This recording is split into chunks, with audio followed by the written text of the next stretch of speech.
Hello everyone. In this video, we'll show the key points necessary for a good WAT chick start on your farm. A good chick start is important for best growth and development of the pullet. We'll describe the preparations prior to chicks arrival and also highlight the proper management practices for the first 12 hours after chicks are placed in brooding cages.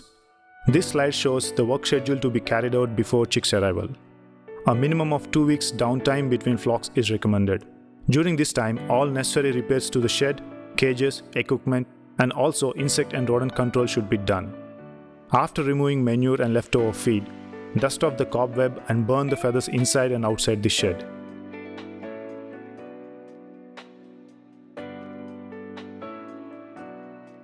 Do high pressure wash with detergents starting from ceiling, sides and finally floor. After water cleaning, do suitable disinfectant spray through clean fogger line or hand power spray, whichever is suitable. Do whitewash of pillars, wall and floor by power spray. And finally, fumigation with formalin and potassium permanganate is strongly recommended for better disinfection. The preferred dosage is shown on the slide. It is very important to wear protective wear while doing fumigation.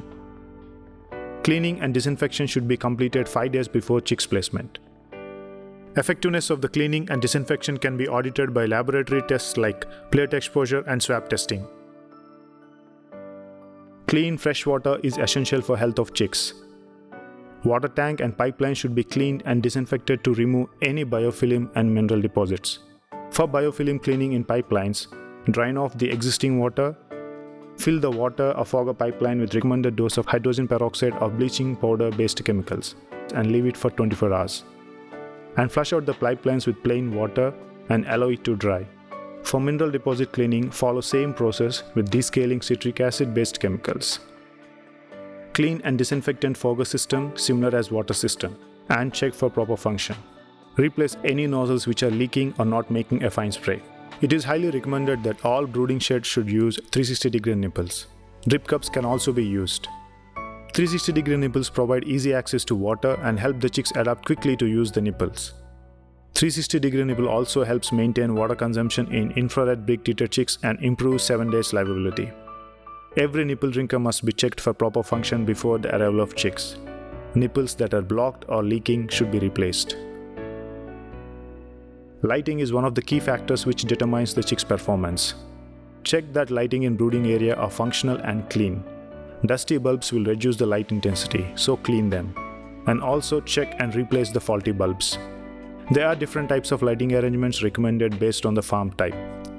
Even light distribution in the brooding house is important for good feed and water consumption. The main intention of lighting arrangement is to ensure minimum light intensity of 30 lux measured inside the cage at water nipple. Staggering light bulbs will ensure sufficient light to the lower cage level.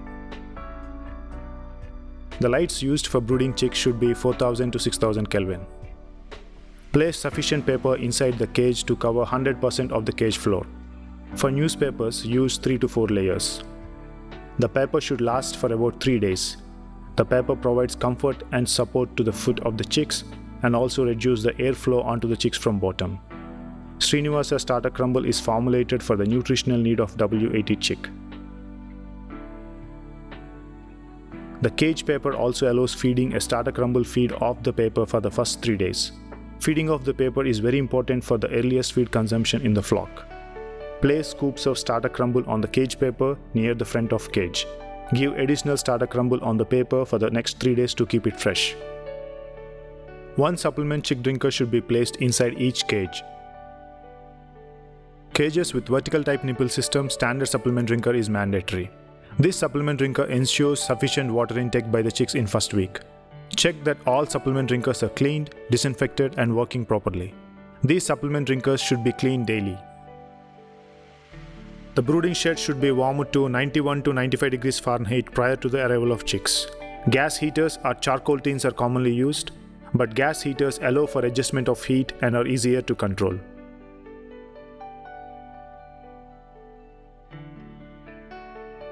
Curtain management is very important to avoid cold airflow from bottom. And also curtains should be able to lift easily when required to remove excess harmful gases like carbon monoxide. These kind of gases are very common when charcoal heaters are used. The chicks begin their life in the hatchery, where the hatching eggs are incubated and hatched. Chick quality coming from hatchery is a key factor in a good chick start. Srinivasa Hatcheries, working closely with Highline International, utilize the latest breeder flock and hatchery technologies and quality programs to provide Indian egg producers with top quality chicks. After pull-out from hatcher baskets, first grading is done, where weak chicks, button chicks, cross peaks, and physical defects are removed. After first grading, chicks are feather sexed by examining the wing feathers. Chicks are vaccinated for Marek's disease, and sometimes other vaccinations are also done as per the customer requests. After required vaccination, chicks are beak treated with Novatech Engineering IRBT equipment. Tip of the beak is treated by a beam of infrared light.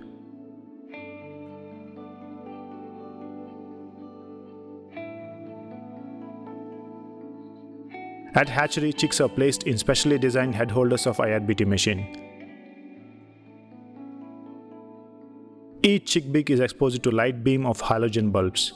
Light beam is focused on tip of the beak by lens. The whole process takes about 1.5 seconds, and the plate protects exposure of eyes and soft tissues to infrared energy. Beak treatment done by trained personnel doesn't cause any long-term pain or trauma. This is how a day-old chick looks like after beak treatment. The treated part sloughs off and doesn't cause any permanent damage. In adult, the beak doesn't grow with sharp tip. This is how infrared beak treatment looks like at day-old, 10 weeks and 69 weeks of age in commercial layers. After beak treatment, chicks are final graded and loaded in chick boxes and packed. This process will be monitored by the hatchery manager. Chicks are transported in special vehicle which provides proper ventilation during transport to farm. Chicks will be sent as soon as possible after pull-out from the hatchery. Chick deliveries are made in the shortest possible time to the farm using most direct routes. The chick vehicle driver and the farmer stay connected during the route to get updates about vehicle location and estimated time of arrival to the farm. After arriving farm, driver should go through the disinfectant spray tunnel, foot dip passage, change the footwear, and sanitize hands. The vehicle should pass through the disinfectant spray and vehicle dip with disinfectant solution.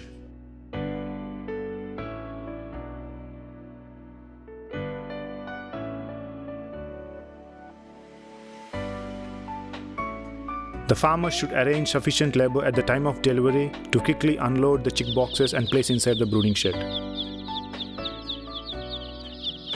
The chicks should be placed inside the cage gently in minimum time. The number of chicks per box are as per recommended density. The consumption of required volume of clean drinking water is a critical element of good chick start. The height of the nipple drinker should be adjusted to the heads of chicks. For the first 3 days, the pressure of water should be adjusted so there is a drop of water hanging at the end of nipple. This drop is an important visual attraction for chicks to come to the drinker. Ideal height and pressure helps chicks to drink adequate water through nipple drinkers. Minimum water flow is 60 ml per minute. In older brooder sheds, the water lines can become uneven. It makes it difficult to adjust the nipple height correctly in every cage. This should be repaired during the downtime between the flocks. For a good chick start, proper house temperature, access to feed and water, and adequate light intensity are essential. After placement, chicks should be inspected frequently to ensure that feed and water is available in every cage, and chicks are consuming water and feed normally. Bright light conditions in brooding area is important for chicks to find water and feed as quickly as possible. Minimum light intensity of 30 lux should be available at nipple drinker level both in top and bottom cages. We strongly recommend intermittent lighting program as shown in the slide, or provide 22 hours light from 0 to 3 days and 21 hours light from 4 to 7 days. Fill the feeders to their highest level with starter crumble feed. The chick guards are adjusted to the proper width which allow chicks access to the feeder but will prevent escape outside the cage. The guards will require readjustment in the coming days as the chicks grow. At 6, 12 and 24 hours after chicks placement, check for percentage of chicks with feed in their crops. This crop score is best parameter to measure good chick start. The goal is to have 100% of chicks with feed in their crops by 24 hours after placement. If low percentages are found, then check nipple drinkers are functional, feed is available, and temperature and lighting is correct in cage box. Srinivasa technical team will visit the farm to audit the conditions of the chicks and provide all necessary technical assistance.